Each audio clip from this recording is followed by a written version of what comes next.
Hi guys, welcome to Seek and Speak.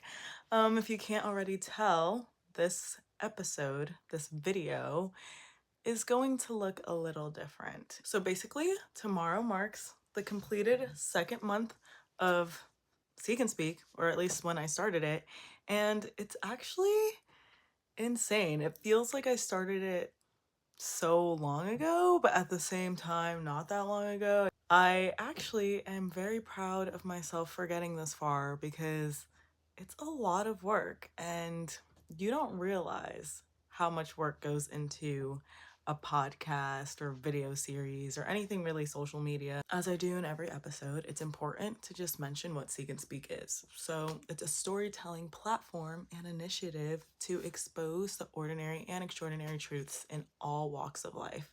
Now, my goal here is to show people that it isn't as complicated as you make in your head, in your mind, to actually connect with people that are different from you and come from different experiences and just lead different lives. I really want to show that sometimes all it takes is one story to show how the heart of every story is human and how we can all connect with each other and be creative with each other's stories.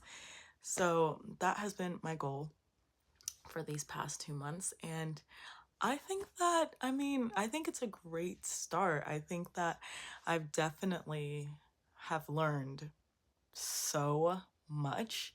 I feel like I've lived 10 lives in these past 2 months. I think there are three main topics of things that I've learned that I just want to share with you guys. The first thing is starting anything that is outside of your comfort zone and putting yourself in the public eye. And I mean, really putting yourself in the public eye, like blasting it on every type of social media, like changing what people perceive of you is very uncomfortable, but also very necessary. I am thinking about my reaction to that first episode that I posted, the I Quit episode, which by the way, cringe. I look back at that now and I'm like, that is so cringy. But you know what? I did it anyways. And when I posted that video, only the real close friends of mine know how uncomfortable I was. I mean, I was low key in tears. That might be a bit dramatic, it might be a bit sensitive, you might be like, Bianny, get it together. But it was really uncomfortable. I mean, I had to experience people clicking on the video and understanding that not everyone was going to support it, you know, and that I was being raw and vulnerable and honest, and that some people might just find that cringy and be like, girl, get it together. But honestly, I'm so glad that I did that because as I released more and more episodes, I just became more and more comfortable doing that. I just kind of was able to be like, you know what? Okay, if this doesn't resonate with someone, okay, if they're not viewing me as like perfect little Bianny who has everything together, then like, uh, what am I gonna do about that? I'm not gonna stop myself from continuing my mission and wanting to help people connect and show people how it's possible to connect even in these times. Now it's so much easier to do embarrassing things and to kind of push myself outside my comfort zone and be like, this is a completely new idea. Never done it before. It could end up total trash. It could be awful, but I'm going to do it anyways because why the hell not? Um, so that's the first lesson that I wanted to share with you guys. Definitely do the things that make you uncomfortable. Well, the things that make you uncomfortable, but also make you grow. Let's not be doing anything that's questionable. Anyways, moving on. Another thing that I learned was just how much you can resonate with different people and how much of a reach you can have with different individuals as long as you put yourself out there. I mean, oh, surprise, a lot of people think that like I know these stories before I hear it on the camera, but no, I actually have no clue, zilch, zero clue what my closest friends to like the 3 or 4 strangers that I had on my podcast, I have no clue what they were going to talk about. And of course, that's scary because I want to ensure that I'm not wasting their time, that I'm asking them appropriate questions, that I'm being engaged, that they are feeling different from this experience without like making it fake. I mean, there was just so much pressure. And at first I was like, even with Keith, my very first episode, shout out Keith, I was so nervous. I was so nervous. And what a lot of the guests also don't realize is that every single guest that I've had on the episode was nervous to some extent in their own way. And so it was a lot of being vulnerable before we even turned on the camera. It was a lot of being like, hey, I understand this is your first time doing this. This is my first time doing this too. Or this is my second time. And I still feel very nervous. And I don't know how this is gonna work out. I don't know if we're gonna connect. I don't know what story you're gonna tell me and if it's gonna make me feel some type of way. But all I can tell you is that we are doing this, we're in this together, and I'm ready to hear your story. I'm gonna take a shot at it. I'm gonna try my best to listen and understand you, and you're gonna try the best to be vulnerable and share your story. And hopefully, like, in the end, something positive can come out of it. And I realize with no doubt every single time, and every single interaction was just so different, so different, that I did have a positive experience with all of them, and that I connected with someone in a way that I never thought that I could before. I mean, some of these people I've been best friends with my whole life and just have not heard this side of them. And now that I do, it's like we're closer friends. And some of these people, no clue who I am, no clue who I am, but have the bravery and confidence to come on the show, be vulnerable, and now we talk once in a while, and that's better than not talking at all. But beyond just having guests on my episodes who are being vulnerable and telling these stories on the spot, I mean, coming up with questions on the spot and just, you know, letting everything be authentic in order to prove that connectivity can happen.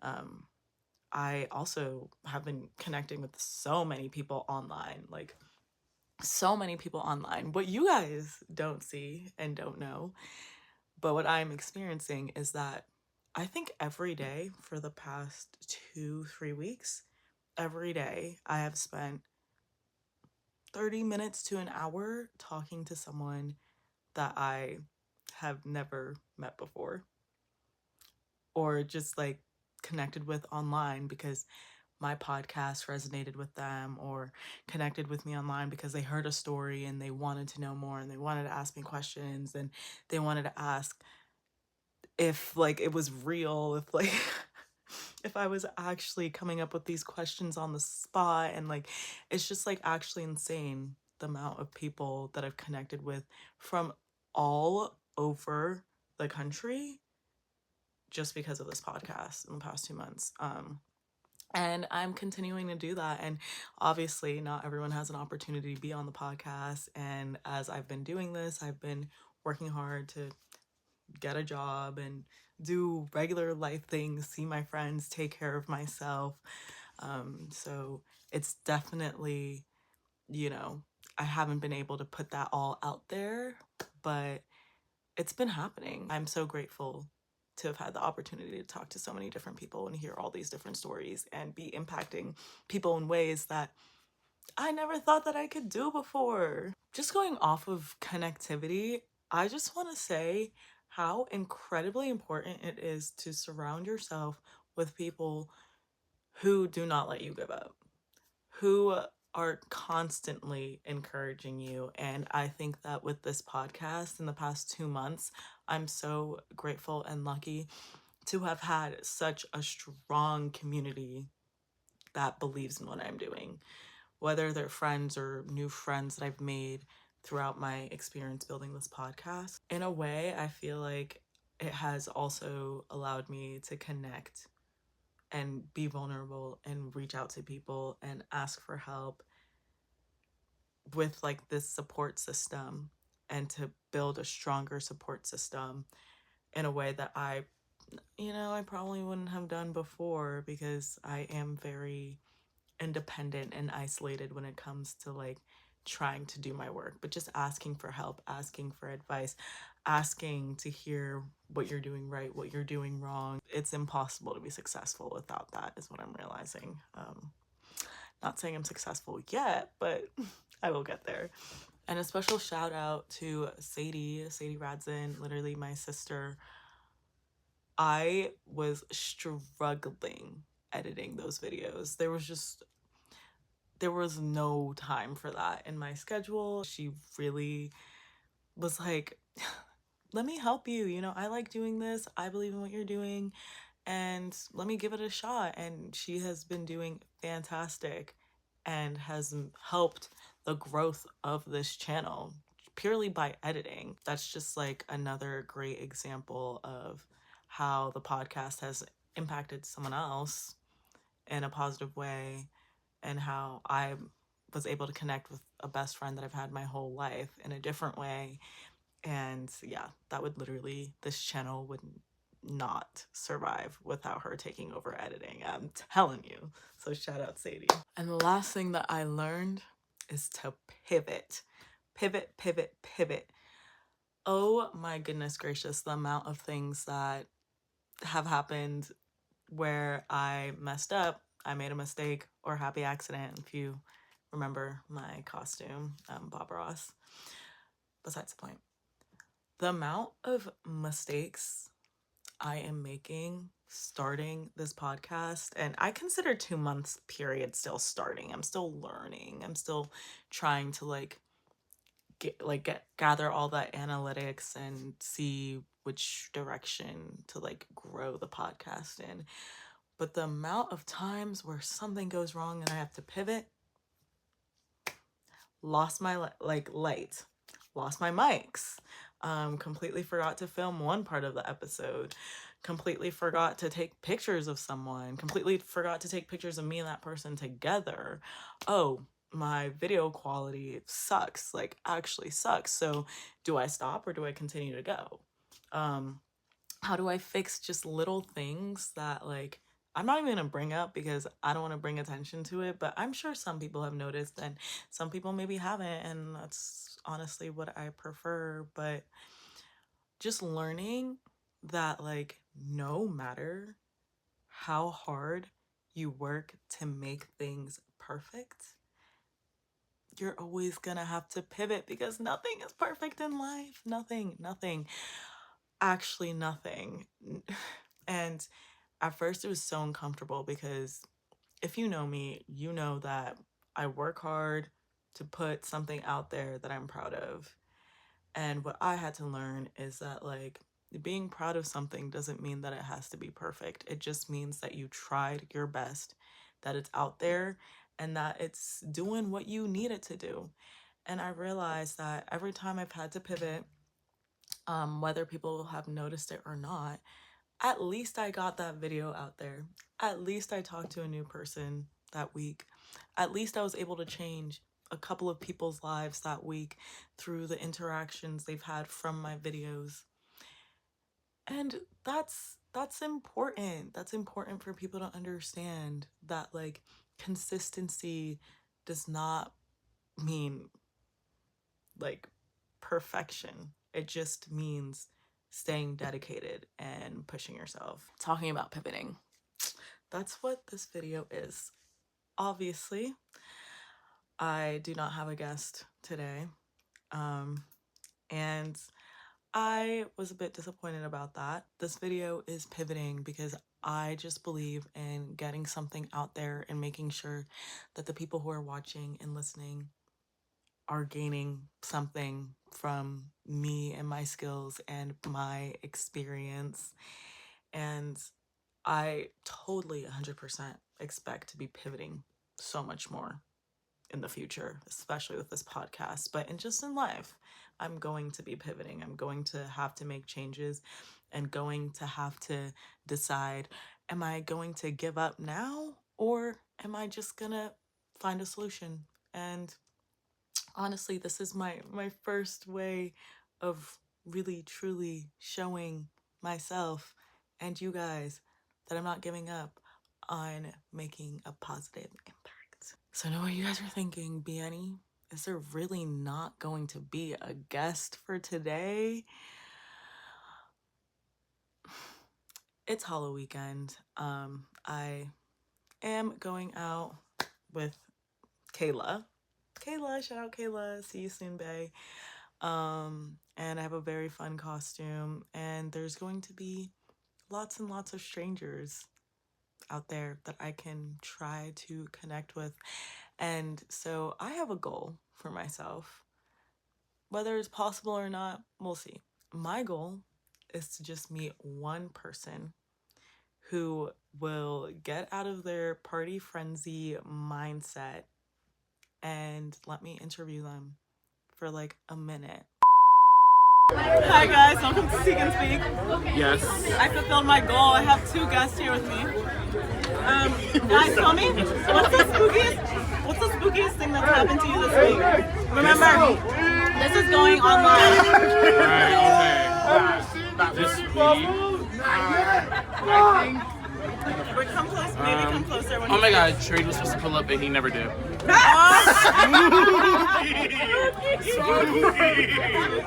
fucking spooky. The spookiest thing that happened. Oh, I'm on the subway and a man is berating me while on this. I have all of my luggage coming back from my work event, and I'm just being berated about how I have too many things and I'm in the way. That was spooky. That was scary.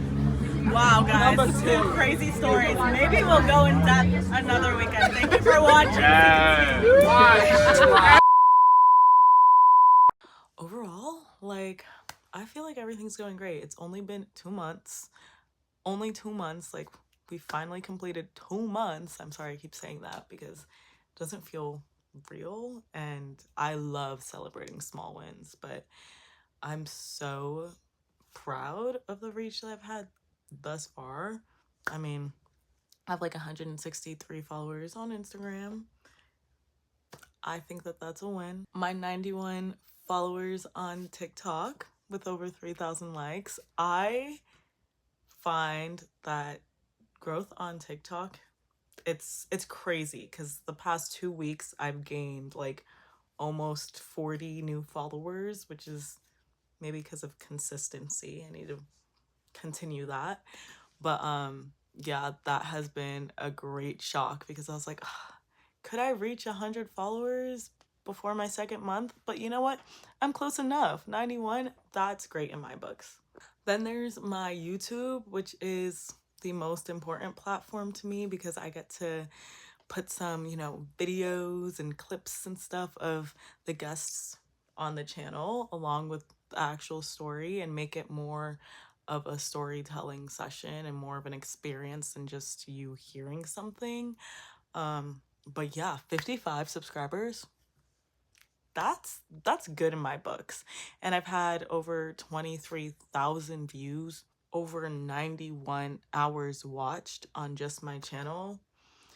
I'm reaching my target audience of 18 to 34-year-olds. And recently, I've been getting more and more, viewers who are up to like 44 years old, which is interesting to me, something that I keep in mind. And I'm like, okay, maybe I can expand my age range on this channel now that I know that people are watching. But yeah, that's actually incredible. Like I said, the past few weeks, things have been skyrocketing. 55 subscribers may not seem a lot, but when you know people are watching, that makes a difference. Last but not least, I did just start my Spotify. I do have 2 followers, 4 streams.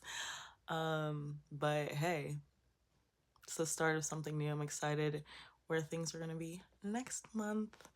But yeah, overall, I feel like in 2 months, I have been able to build a nice little small community of people who understand how important this mission is and who believe in me and the platform, and it's been fantastic. And because of that, because I know that it's working, because that I know that I'm reaching people, 23,000 people alone on YouTube as of today, I'm not going to stop, because that means that like change can be done and that there is a gap that needs to be filled. Thank you guys so much for watching. I'm excited. I hope I find someone today to interview if I can convince them on Halloween weekend to do a quick interview.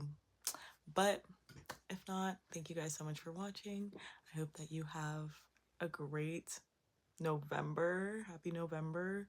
And I'm excited for the future of Seek and Speak. All right, bye.